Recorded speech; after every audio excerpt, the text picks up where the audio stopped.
Les aventures d'Arthur Gordon Pym, d'Edgar Allan Poe, chapitre 6, Lueur d'espoir. Tant que nous restâmes auprès de la caisse, Auguste ne me communiqua que les principales circonstances de ce récit. Ce ne fut que plus tard qu'il entra pleinement dans tous les détails. Il tremblait qu'on ne se fût aperçu de son absence, et j'éprouvais une ardente impatience de quitter mon infâme prison. Nous résolûmes de nous diriger tout de suite vers le trou de la cloison, près duquel je devais rester pour le présent, pendant qu'il irait en reconnaissance. Abandonner Tigre dans la caisse était une pensée que nous ne pouvions supporter ni l'un ni l'autre. Cependant, pouvions-nous agir autrement? Là était la question. Celui-ci semblait maintenant parfaitement calme, et en appliquant notre oreille tout contre la caisse, nous ne pouvions même pas distinguer le bruit de sa respiration. J'étais convaincu qu'il était mort, et je me décidai à ouvrir la porte. Nous le trouvâmes couché, tout de son long, comme plongé dans une profonde torpeur, mais vivant, encore. Nous n'avions certainement pas de temps à perdre, et cependant je ne pouvais pas me résigner à abandonner, sans faire un effort pour le sauver, un animal qui avait été 2 fois l'instrument de mon salut. Avec une fatigue et une peine inouïes, nous le traînâmes donc avec nous. Auguste étant contraint, la plupart du temps, de grimper par-dessus les obstacles qui obstruaient notre voie avec l'énorme chien dans ses bras. Trait de force et d'adresse, dont mon affreux épuisement m'aurait rendu complètement incapable. Nous réussîmes enfin à atteindre le trou, à travers lequel Auguste passa le premier. Puis, Tigre fut poussé dans le gaillard d'avant. Tout était pour le mieux. Nous étions sains et saufs, et nous ne manquâmes pas d'adresser à Dieu des grâces sincères pour nous avoir si merveilleusement tirés d'un imminent danger. Pour le présent, il fut décidé que je resterais près de l'ouverture, à travers laquelle mon camarade pourrait aisément me faire passer une partie de sa provision journalière, et où j'aurais l'avantage de respirer une atmosphère plus pure, je veux dire relativement pure. Pour l'éclaircissement de quelques parties de ce récit, où j'ai tant parlé de l'arrimage du brick, et qui peuvent paraître obscures à quelques-uns de mes lecteurs, qui ont peut-être vu un arrimage régulier bien fait, je dois établir ici que la manière dont cette très importante besogne avait été faite à bord du Grand Puce était un honteux exemple de négligence de la part du capitaine Barnard, qui n'était pas un marin aussi soigneux et aussi expérimenté que l'exigeait impérieusement la nature hasardeuse du service dont il était chargé. Un véritable arrimage doit être fait avec la méthode la plus soignée, et les plus désastreux accidents, à ma propre connaissance, sont souvent venus de l'incurie ou de l'ignorance dans cette partie du métier. Les bâtiments côtiers, dans la confusion et le mouvement qui accompagnent le chargement ou le déchargement d'une cargaison, sont les plus exposés à mal par manque d'attention dans l'arrimage. Le grand point est de ne pas laisser au lest ou à la cargaison la possibilité de bouger, même dans les plus violents coups de roulis. À cette fin, on doit faire attention non seulement au chargement lui-même, mais aussi à la nature du chargement, et si c'est une cargaison complète ou seulement partielle. Pour la plupart des frettes, l'arrimage se prépare au moyen d'un cric à main. Ainsi, s'il s'agit d'une charge de tabac ou de farine, le tout est pressuré si étroitement dans la cale du navire que les barils ou les pièces, quand on les décharge, se trouvent complètement aplatis et sont quelque temps sans reprendre leur forme première. On a recours à cette méthode principalement pour obtenir plus de place dans la cale, car avec une charge complète de marchandises telles que le tabac et la farine, il ne peut pas y avoir de jeu, il n'y a aucun danger que les pièces bougent, ou du moins, il n'en peut résulter aucun inconvénient grave. Il y a eu, à la vérité, des cas où ce procédé de pressurage au cric a amené les plus déplorables conséquences, résultant d'une cause tout à fait distincte du danger des déplacements dans la cargaison. Il est connu, par exemple, qu'une charge de coton, serrée et pressurée dans certaines conditions, peut, par l'expansion de son volume, opérer des fissures dans un navire et occasionner des voies d'eau. Indubitablement, le même résultat aurait lieu dans le cas du tabac lorsqu'il subit sa fermentation ordinaire sans les interstices qui se forment naturellement sur la partie arrondie des pièces. C'est quand on embarque une portion de cargaison que le danger du mouvement est particulièrement à craindre, et qu'il faut prendre toutes les précautions pour se garder d'un tel malheur.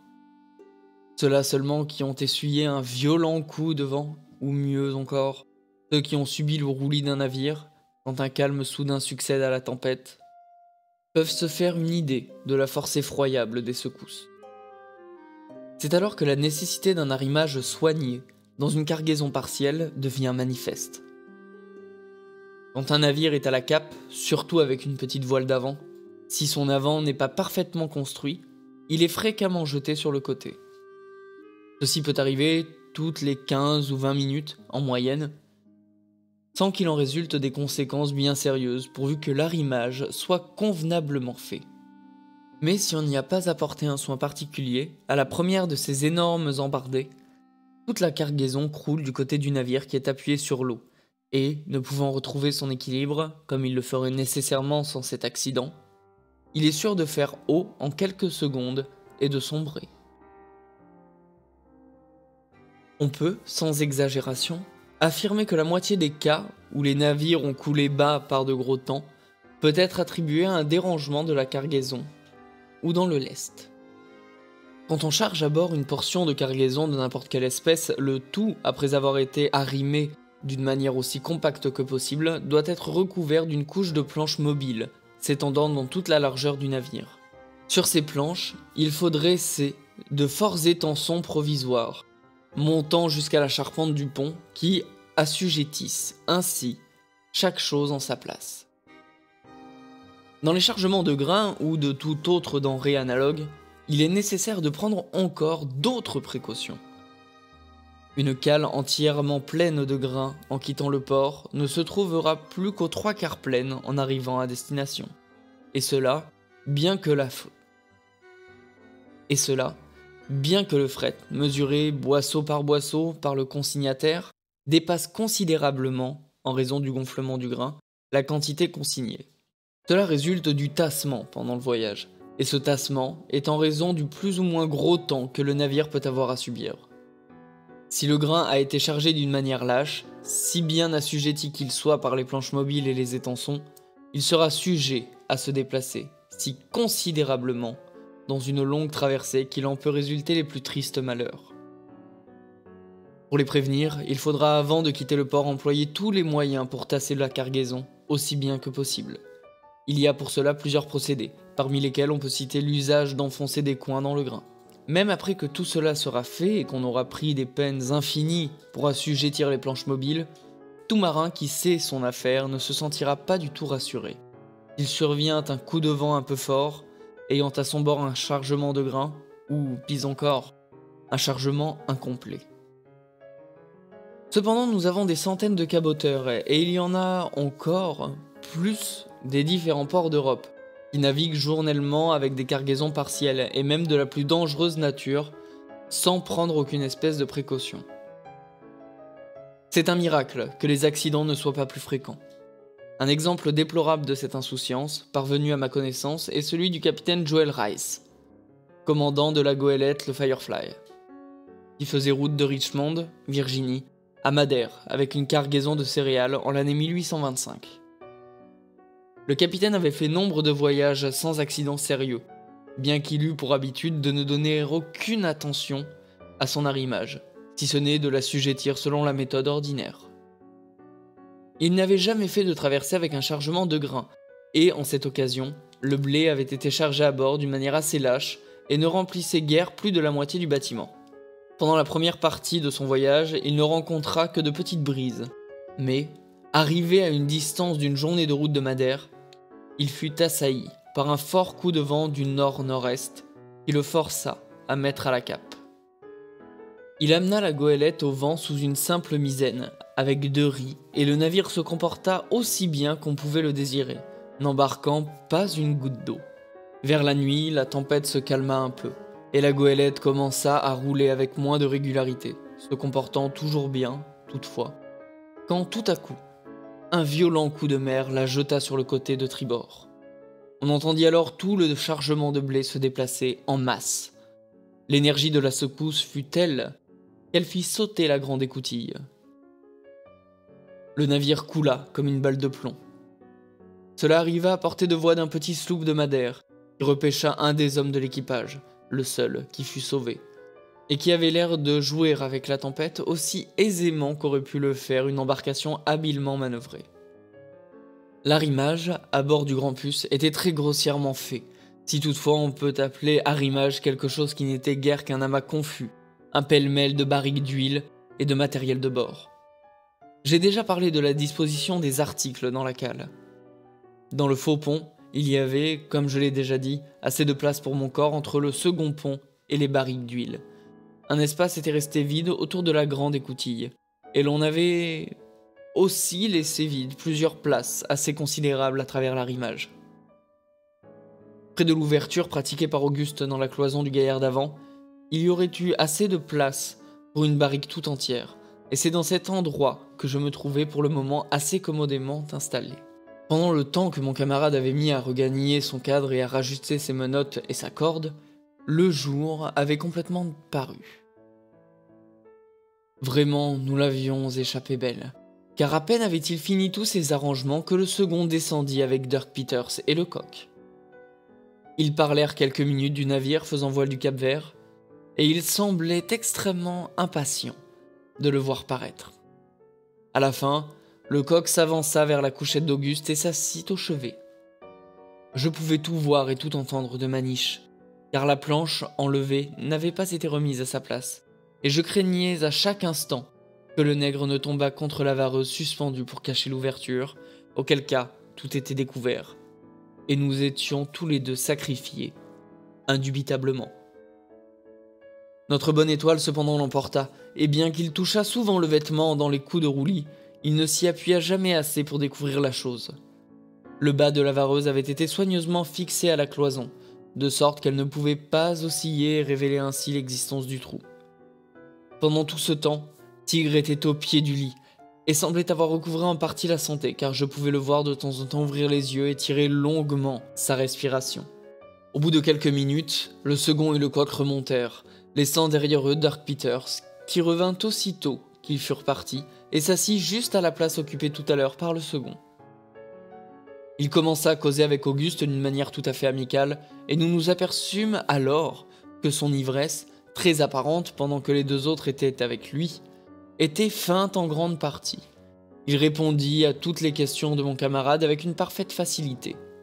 Il lui dit qu'il ne doutait pas que son père eût été recueilli, parce que le jour où l'on avait largué en dérive, juste avant le coucher du soleil, il n'y avait pas moins de 5 voiles en vue. Enfin, il se servit d'un langage qu'il essayait de rendre consolateur, et qui ne me causa pas moins de surprise que de plaisir. À dire vrai, je commençais à concevoir l'espérance que Peters pourrait bien nous servir d'instrument pour reprendre possession du brick, et je fis part de cette idée à Auguste aussitôt que j'en trouvai l'occasion. Il pensa comme moi que la chose était possible, mais il insista sur la nécessité de s'y prendre avec la plus grande prudence parce que la conduite du métis ne lui paraissait gouvernée que par le plus arbitraire caprice. Et vraiment, il était difficile de deviner s'il avait jamais l'esprit bien sain. Peters remonta sur le pont au bout d'une heure à peu près et ne redescendit qu'à midi, apportant alors à Auguste une fort belle portion de bœuf salé et de pudding. Quand nous fûmes seuls, j'en pris joyeusement ma part, sans me donner la peine de repasser par le trou. Personne ne descendit dans le gaillard d'avant de toute la journée, et le soir, je me mis dans le cadre d'Auguste, où je dormis profondément et délicieusement presque jusqu'au point du jour. Il m'éveilla alors brusquement, ayant entendu du mouvement sur le pont, et je regagnai ma cachette aussi vivement que possible.